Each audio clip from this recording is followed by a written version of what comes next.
ಇರಾನ್ಗೆ ಭಾರತ ಬೆಂಬಲಿಸಬೇಕು ಅಂತ ಹೇಳ್ತಾ ಇದೀವಲ್ಲ ಕಾಂಗ್ರೆಸ್. ಸೊ ಹಾಗಿದ್ದಾಗ ಇಸ್ರೇಲ್ ಮತ್ತು ಇರಾನ್ ನಡುವೆ ಇರುವಂತಹ ಸಂಬಂಧ ಏನು ಅನ್ನೋದನ್ನ ಕ್ವಿಕ್ ಆಗಿ ನೋಡ್ಕೊಂಡ್ಬಿಡೋಣ.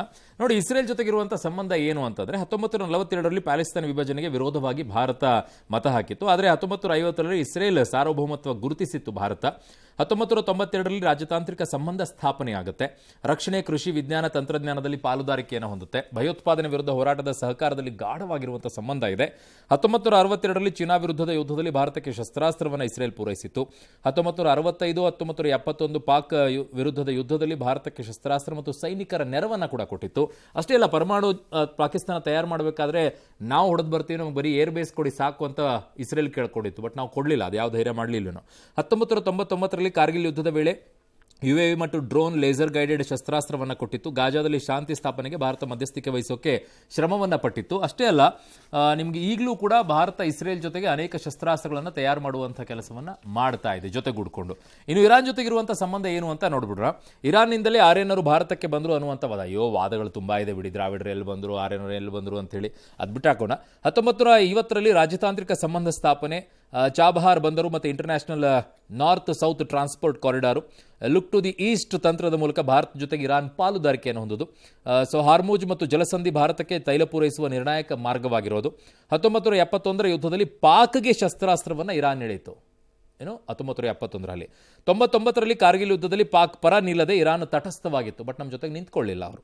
ಕೋವಿಡ್-19 ಕಷ್ಟಕಾಲದಲ್ಲಿ ಭಾರತದಿಂದ ಸಹಾಯವನ್ನು ಪಡ್ಕೊಂಡಿತ್ತು. ಭಾರತ ಜೊತೆಗೆ ಚರ್ಚಿಸಿದ್ರೂ ಕೂಡ ಕುಲಭೂಷಣ ಜಾಧವರನ್ನ ಪಾಕ್ಗೆ ಇರಾನ್ ಒಪ್ಪಿಸಿತ್ತು. ಅದರ ಜೊತೆಗೆ ವ್ಯವಹಾರಗಳು ಕೂಡ ತುಂಬಾ ಇದಾವೆ. ಚಹಾನ ಅತಿ ಹೆಚ್ಚಾಗಿ ಇರಾನ್ ನಮ್ಮಿಂದ ಪಡ್ಕೊಳ್ಳುತ್ತೆ. ನಮ್ಮಲ್ಲಿ ಉತ್ಪಾದನೆ ಆಗುವಂಥ 80% ಚಹಾನ ಪಡ್ಕೊಳ್ಳುವಂಥದ್ದೇ ಇರಾನ್. ಅದರಲ್ಲಿ ಯಾವ ಅನುಮಾನನೂ ಕೂಡ ಇಲ್ಲ. ಐಟಿ-ಬಿಟಿ ಸಚಿವ ಪ್ರಿಯಾಂಕ್ ಖರ್ಗೆ ಅಮೆರಿಕ ಭೇಟಿಗೆ ಅನುಮತಿಯನ್ನು ನಿರಾಕರಿಸಿದ ವಿದೇಶಾಂಗ ಇಲಾಖೆ ಈಗ ಅಮೆರಿಕ ಪ್ರವಾಸಕ್ಕೆ ಗ್ರೀನ್ ಸಿಗ್ನಲ್ ಅನ್ನು ಕೊಟ್ಟಿದೆ. ವಿದೇಶಾಂಗ ಇಲಾಖೆ ನಿರ್ಧಾರ ಪ್ರಶ್ನಿಸಿ ಪ್ರಿಯಾಂಕ್ ಖರ್ಗೆ ಪತ್ರ ಬರೆದ ಬೆನ್ನಲ್ಲೇ ನಿರ್ಬಂಧ ತೆರವು ಮಾಡಿ ಮರು ಆದೇಶ ಹೊರಡಿಸಿದೆ. ನಿರ್ಬಂಧಕ್ಕೆ ಕಾರಣ ಕೊಡದೆ ಕ್ಲಿಯರೆನ್ಸ್ ಕೊಟ್ಟಿದ್ದಕ್ಕೆ ಸಚಿವ ಪ್ರಿಯಾಂಕ್ ಖರ್ಗೆ ಗರಂ ಆಗಿದ್ದಾರೆ.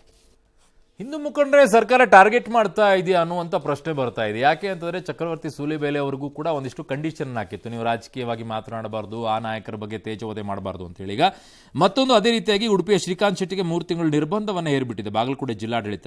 ಅದು ಯಾಕೆ ಏನು ಅಂತ ಗೊತ್ತಾಗ್ತಿಲ್ಲಪ್ಪ ಇವರೆಲ್ಲ. ಇವತ್ತು ಮುಧೋಳದಲ್ಲಿ ಛತ್ರಪತಿ ಶಿವಾಜಿ ಮಹಾರಾಜರ ಕಂತಿನ ಪ್ರತಿಮೆ ಅನಾವರಣ ಕಾರ್ಯಕ್ರಮ ಇತ್ತು.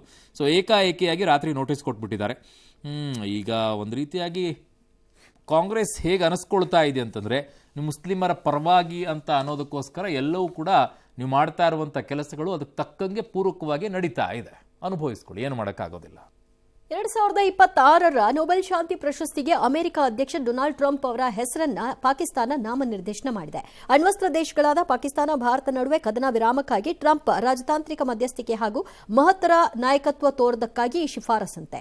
ಈ ಮೂಲಕ ಪಾಕ್ ಆರ್ಮಿ ಚೀಫ್ ಆಸಿಮ್ ಮುನೀರ್ಗೆ ಟ್ರಂಪ್ ಲಂಚ್ ಪಾರ್ಟಿ ಕೊಟ್ಟಿದ್ದರ ಉದ್ದೇಶವೂ ಕೂಡ ಜಗಜ್ಜಾಹೀರಾಗ್ತಾ ಇದೆ. ಆದರೆ ಟ್ರಂಪ್ ಗಾಜಾದಲ್ಲಿ ನರಮೇಧ ನಡೆಸಿಲ್ವಾ ಅಂತ ಪಾಕ್ ಸರ್ಕಾರದ ವಿರುದ್ಧ ರಾಜತಾಂತ್ರಿಕ ಅಧಿಕಾರಿಗಳು, ಸಾಮಾಜಿಕ ಕಾರ್ಯಕರ್ತರು, ಕವಿಗಳು ಕಿಡಿಕಾರಿದ್ದಾರೆ. ಅಂದಹಾಗೆ Congo, Rwanda, Serbia, Kosovo, Egypt, Ethiopia ನಡುವೆ ಶಾಂತಿ ಮೂಡಿಸಿದ್ರೂ ನನಗೆ ನೊಬೆಲ್ ಶಾಂತಿ ಪ್ರಶಸ್ತಿ ಸಿಕ್ಕಿಲ್ಲ ಅಂತ ಟ್ರಂಪ್ ಹೇಳುತ್ತಲೇ ಬಂದಿದ್ದಾರೆ. ದೇಶಾದ್ಯಂತ ಇವತ್ತು 11ನೇ ಅಂತಾರಾಷ್ಟ್ರೀಯ ಯೋಗ ದಿನಾಚರಣೆ ಆಚರಿಸಲಾಯಿತು. ಅಂದರೆ ಆ ದಿನವನ್ನು ನಿಗದಿ ಮಾಡಿ 11 ಆಯ್ತು ವರ್ಷ. ಆಂಧ್ರ ಪ್ರದೇಶದ ವಿಶಾಖಪಟ್ಟಣಂ ಭೋಗಪುರಂನಲ್ಲಿ ಸುಮಾರು 3 ಲಕ್ಷ ಜನರೊಂದಿಗೆ ಪ್ರಧಾನಿ ಮೋದಿ ಯೋಗಾಭ್ಯಾಸ ಮಾಡಿದರು.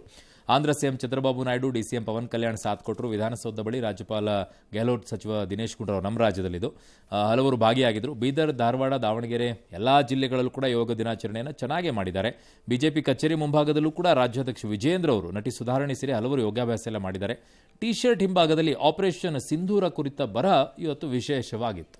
ಕೆಆರ್ಪುರದ ಅಯ್ಯಪ್ಪನಗರದಲ್ಲಿ ಹೈಟೆನ್ಷನ್ ವೈರ್ ತಗಲಿ 5 ದಿನ ಜೀವನ್ಮರಣ ಹೋರಾಟ ನಡೆಸಿದ 10 ವರ್ಷದ ಬಾಲಕ ನಿನ್ನೆ ಸಾವನ್ನಪ್ಪಿದ್ರು. ಎಫ್ಐಆರ್ ದಾಖಲಾಗಿ ಗಂಟೆಗಳ ಕಳೆದರೂ ಕೂಡ ಮೃತಪಟ್ಟಂತಹ ಯುವಕನ ಮೃತದೇಹವನ್ನು ಮರಣೋತ್ತರ ಪರೀಕ್ಷೆ ನಡೆಸಿ ಕೊಡಲೇ ಇಲ್ಲ.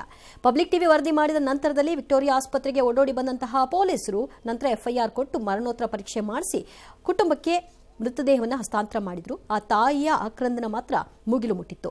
ಇನ್ನು ಪ್ರತಿಭಟನೆಯನ್ನ ನಡೆಸಿದ್ದಾರೆ. ಈ ನಡುವೆ building owner, BBMP, KPTCL, BESCOM ಎಲ್ಲರ ವಿರುದ್ಧವೂ ಕೂಡ ಆಕ್ರೋಶ ಹೊರಹಾಕಿದ್ದಾರೆ. ಈ ಕಡೆಗೆ 5 ಲಕ್ಷ ಪರಿಹಾರ ನೀಡುವಂತೆ ಇಂಧನ ಸಚಿವ ಜಾರ್ಜ್ ಸೂಚಿಸಿದ್ರು. ಅದಾದ ನಂತರದಲ್ಲಿ ಘೋಷಣೆ ಮಾಡಿದ್ದಾರೆ. ಇನ್ನು ಈ ಮಧ್ಯೆ ಕರೆಂಟ್ ಬಿಲ್ ಕಟ್ಟಿಲ್ಲ ಅನ್ನೋ ಕಾರಣಕ್ಕೆ ಮನೆಯಲ್ಲಿ 7 ತಿಂಗಳ ಗರ್ಭಿಣಿ ಇದ್ದಾರೆ ಅನ್ನೋದನ್ನು ಲೆಕ್ಕಿಸದೆ ಬೆಸ್ಕಾಂ ಅಧಿಕಾರಿಗಳು ಕರೆಂಟ್ ಕಟ್ ಮಾಡಿರುವಂತಹ ಘಟನೆ ನಡೆದಿದೆ. ಸನ್ರೈಸ್ ಕಾಲನಿಯಲ್ಲಿ ಕಳೆದ 2 ತಿಂಗಳಿಂದ 26,000 ಬಿಲ್ ಬಂದಿದೆ. ಯಾಕೆ ಬಂದಿದೆ ಅಂತ ಕೇಳಕ್ ಹೋದ್ರೆ ಯಾರು ಅವ್ರ ಸಂಪರ್ಕಕ್ಕೆ ಸಿಗ್ತಾ ಇಲ್ವಂತೆ. ಮಹಾರಾಷ್ಟ್ರ ಸರ್ಕಾರದವ್ರಿಗೆ ಏನಾಗಿದೆ ಗೊತ್ತಿಲ್ಲರಪ್ಪ. ಬಿಜೆಪಿ ಉತ್ತರ ಕೊಡಬೇಕು ಇದಕ್ಕೆ. ಗಡಿ ವಿವಾದ ಸುಪ್ರೀಂ ಕೋರ್ಟ್ನಲ್ಲಿ ಇದೆ. ಅದರ ಮಧ್ಯದಲ್ಲಿ ಇವರು ಉನ್ನತಾಧಿಕಾರ ಸಮಿತಿಯ ಪುನರ್ ರಚನೆಯನ್ನ ಮಾಡಿ ಮಹಾ ಸರ್ಕಾರ ಸಮಿತಿಯ ಅಧಿಸೂಚನೆ ಹೊರಡಿಸಿದೆ ಅಂತೆ.